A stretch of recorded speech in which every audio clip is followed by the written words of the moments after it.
फक्त जाताना प्रत्येकाने पार्किंगच्या तिथं शांतपणे फोटो काढा, बोला आणि पुढे जा. धक्काबुक्की गडबड नको. आवडला का सिनेमा?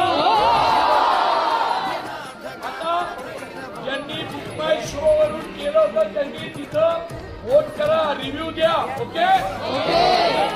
आणि जवळच्या मित्र नातेवाईकांना सांगा आम्ही सगळे कलाकार पार्किंग मध्ये थांबतोय भेटायला. ओके. पुढे जा.